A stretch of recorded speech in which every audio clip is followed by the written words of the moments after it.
So, what do you do when you have a high-priced, bougie road bike like this and you need to adjust your rear derailleur? Well, today we're going to find out. Let's get on topic.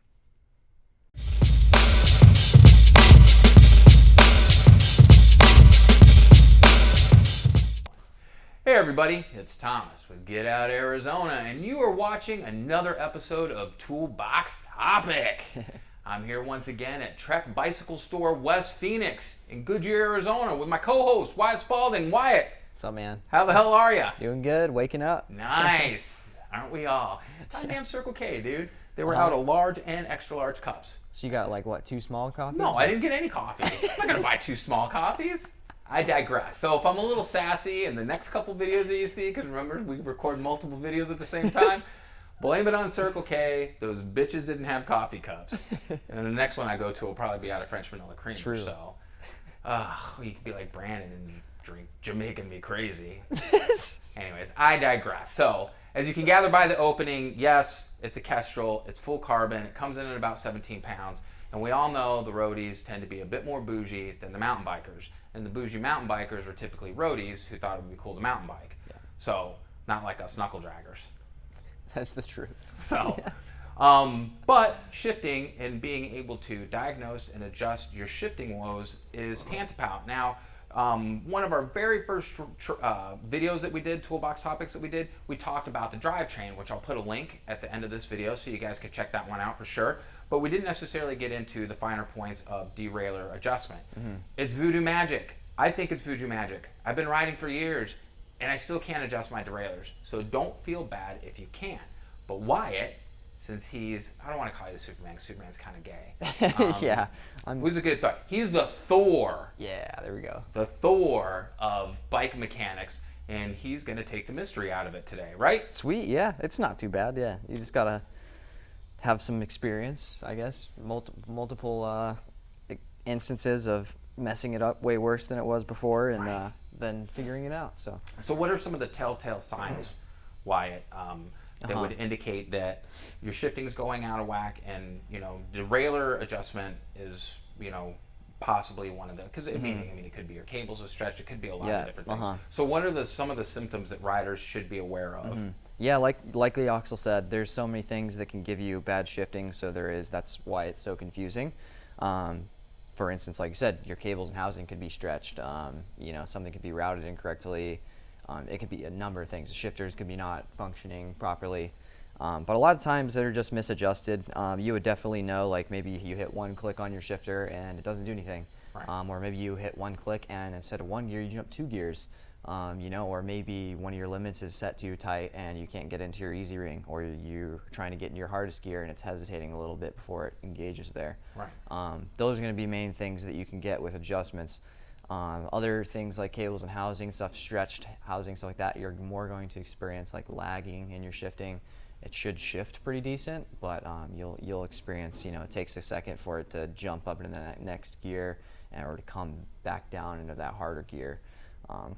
So really, the only thing you can do is what I always do is just kind of readjust everything, start from ground zero, right, and then readdress at the end. See what see what your end result is, and see if you have that crisp shifting at the end. And at that point, you can make that decision: do we need to replace a cassette or cables and housing, or do we need to align a derailleur hanger or something like that? That cool tool that I saw. Yeah. Yeah. So, all right, guys. And one more quick side note: if you hear banging or anything like that in the background, it's because they're building a devil's house, and by that I mean a Starbucks. Devils, man. Call it Dutch. Any coffee house, it's the house of the devil. But they're building one outside, and so we still need to record. So F those guys, and we'll just keep doing what we do. But I know you guys are understanding. You're an understanding crowd, seriously. So, all right, Wyatt, so let's get over here on this derailleur. Let's get on this rear derailleur. But remember, you got to stand on that side and point this way, because that camera angle will block that camera angle. Yeah, there we go. So, all right, so what I always do. You talked about stretched housing and stretched cables. That sounds kind of naughty. Wyatt. I thought this was a kid's show. And where the hell's Brandon and that mustache? Brandon's gone, man. But oh man, that's all right. We're only stretching housing today. You're kind of young and cute. Joking. Seriously, guys, it's a kid's show. Seriously. If we don't make it entertaining, you won't come back. So. All right, so first thing I'm going to do is you always want to start with no tension on your shifting, all right? Okay. So his cable end just came off. I'll have to fix that, but we'll do that later. Anyways, though, you want no tension on it because the first thing that you're going to set is your high limit, which is how far this derailleur can come as close to the frame, pretty much. Okay. So if you want to pedal the bike for me, actually, Absolutely. I'll mess around with this high limit, and you'll kind of see what it's doing. So if I tighten this a lot, we're eventually going to get to a point where it jumps all the way into the second gear. Okay. And we know we don't want that, obviously. Right. We just want this limit to specifically prevent the chain from jumping into the frame. So we're going to go back down. We're going to roll that screw out until we hear clean shifting. And then we're going to try and actually force the derailleur as you pedal the axle into the frame. We're going to try and push it there because we want to see if it can. Okay. It can't right now, so it's pretty good. But if it's too tight, when we're, like I said earlier, when we're shifting down into our hard gears, it's going to hesitate. It's going to lag. So we're going to test it like this. Okay. Dropping it back into that gear and making sure it doesn't hang up on that second to last cog. Okay. So that's pretty good. We know that's where it needs to be. The reason you do that first, though, is because that's your very first index point for all your shifts. Okay. If your high limit's off and your tension is off from there, everything else is going to be off. Okay, that makes sense. So that's why you want to do that first. And the reason why you want to do it with no tension on the cable is because sometimes your limit will be very far out, but the cable will be holding the derailleur in place. Right. So you think your high limit is set, but really the cable is just holding it. I'm counting this for my cardio, by the way. No, I'm Yeah. joking. guys. So always, just remove your cable, set your barrel adjuster all the way in, set your high limit, and you'll be fine and dandy to get the rest of your adjustments. Okay. So at that point, we can reset our cable here. I'm going to thread his barrel all the way in so that we can use that to full adjustability here in a second. Okay. Reason being, you just don't want that, hanging on the last thread or so. Cool.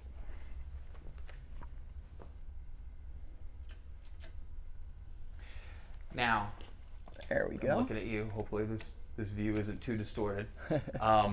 So obviously we got the camera zoomed in on the angle. We're going back and forth, and you might say, Thomas, sometimes why it's cutting in there, and we'd be like, deal with it, okay? I don't have a budget because I only have 51 subs right now. So if you want to see a better budget, a better production, like, subscribe, and share this with others so they can enjoy, along with you, the tragedy, the comedic tragedy that is Toolbox Topic. No, guys, seriously, we love you and we thank you for your support, but sometimes we got to do what we got to do. For real. Yeah, and sometimes, people forget not to step in front of the camera lens that's pointing right towards the illustrate what they're doing. This is the help I got to deal with sometimes. Yeah. No, I'm joking. Well, I'm going to leave that cable like that for now, even though that's not nice. We'll release that later. Okay. But now what we can do is, if you want again? to start pedaling again, give me one click on the shifter.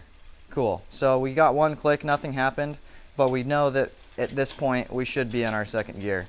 So we're one click still. We can add tension with our barrel Oh, getting ready. until we make that shift. And then I'm going to give it a little more because I can see it aligned up back here, and then go for your next shift. There we go. And it's shifting pretty good now. You could probably get through most of the range of the cassette. Oh, We're getting some lagging there, so we're going to add some more. There we go. Pretty good. Good. And then go all the way to your easiest ring. now Nice. yes, we know we're cross shifting. Yep, screw it though. And here, see, now you don't hear that sound because so don't be sitting there going, "Whoa, that sounds like crap." No, it's adjusted the right way. We were cross-chained. Yep. But we're almost done at this point, which is nice. Okay. So Yox will put it into the little ring up here, which is actually really nice for the adjustment we're going to make right now, because we're going to set right now the low limit and the B tension. The B tension on a lot of road bikes, you're just looking for enough that you have a little bit of space between your pulley wheel here and the cassette. This actually looks really good. I'm not even going to touch it. That looks perfect. This low limit, though, we're pretty much doing the same thing we did with the high limit, just that you're checking the opposite direction. That low limit's going to prevent everything here from your chain going into your wheel, wrapping up in your spokes and destroying everything. So this is actually perfectly set right now. I can feel that. I'm trying to force it into the wheel and it's not going there. If you didn't have one that was set though and you were pushing this, you could see your chain trying to skip over. Do you remember the good you old would just days tighten with that the up. plastic little chingus right there? The dork So- disc, yep, They would catch it for you and prevent you from destroying a wheel. But at that point, you can kind of do the same thing. Like if you want to pedal it, Yoxel. Yeah. I'll go ahead and tighten this one. And you can always set these quite easily by over-tightening everything, over-adjusting them until you hear a noise that you don't like. So we hear that. We don't like that. That's too tight. So we know, all right, let's pull that back probably maybe a full 360 and then check that again. Make sure we can't go into the wheel. It's still pretty tight, so I'm gonna even go another 180-degree turn out and see where that gets us. And that's good. You don't want it too tight, because if it's too tight, you're gonna feel it in your shifter. When you try and go to your easiest gear, it's gonna feel really hard to get it in that gear. So you wanna find that middle ground where you can't force it into the wheel, but it's still not, you know, too tight, and it's kind of lagging to get up into that spot. And here where you're going down, a little too much tension, so we'll take a couple turns away there, and that's what you want to check. You want to make sure it's going up into your easy gears, and it's also coming back down to your harder gears very consistently. And really, that's it. You know, it's pretty simple, right, Yoxel? Sure. Somewhat. Somewhat. Yeah. And now I have a better understanding, and you know, that's one of the great things about these videos, and you know, we've talked about it before as far as that goes. A lot of the stuff I'm learning too. I'm not an expert, and so I'll have my epiphany. Now this makes sense as far as the adjustments and how to do them for me. And you might ask, hey Thomas, are you going to start adjusting your own derailleur? And the answer is, F no! I'm going to bring it down here. Why? Because I'm lonely, and I love coming down to the shop and talking to these guys. We're lonely too, so we need friends. So it's a win-win Yeah, as far as there I'm we go. concerned. Dude, I'm sweating my man tits off. It is just... It's a little hot and humid in here. Yeah. Man, again, this is the conditions we work in, guys. Like, subscribe, and then that way we don't have to work in this type of... I'm joking, guys. I'm joking. The air conditioner's set on auto, and Brandon knows how to override it. Unfortunately, it's out of Wyatt's pay grade, so we're stuck in a little bit We're of heat, stuck so. sweating here. So that was actually, seriously, that took a lot of the mystery out of it, and it's simpler than what I thought, but practice is going to bring efficiency in you being able to adjust it and everything. Now, we already adjusted the front derailleur, and we're not going to go into that right now. We'll save that for another time. This particular bike, I know the owner, and he was having issues with the shifting. Now, all that being said, the shifting's dialed in and everything like that. It'll go back to its owner. He'll ride it, make sure everything's good, but he was concerned that there might be problems with the actual shifters. Shimano doesn't do rebuild kits. So after all this, and after trying to maintenance these and work a little bit of voodoo magic, if it doesn't work, especially this being an older bike coming up on 5 years, and he rides a lot of miles, it's going to be time to replace the shifters, unfortunately. Which, is unfortunate because they're not cheap. No, they're not. They're like $550 for the set. Yeah. And that's the cost of Dura-Race. You're getting your money's worth for sure, but that's the price to pay for the good stuff.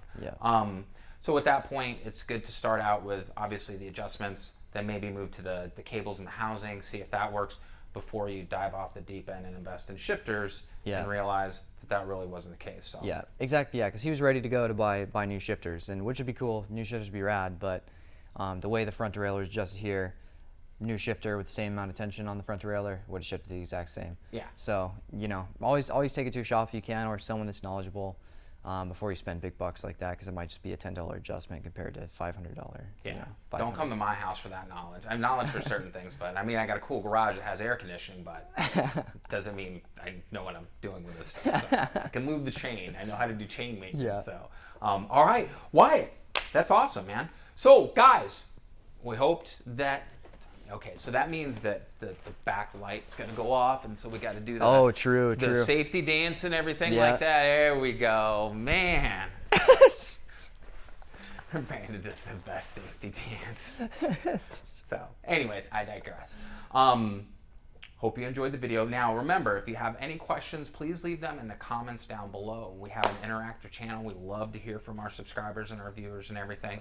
And if I don't have the accurate answer for you, I'll be sure to reach out to Wyatt or Brandon or one of the guys here at the shop and make sure you're getting good information as far as feedback. Or you can follow the link that we have down below for Trek Bicycle Store West Phoenix. Even if you are out of state, make a phone call, talk to these guys, and they'd be more than happy to help you.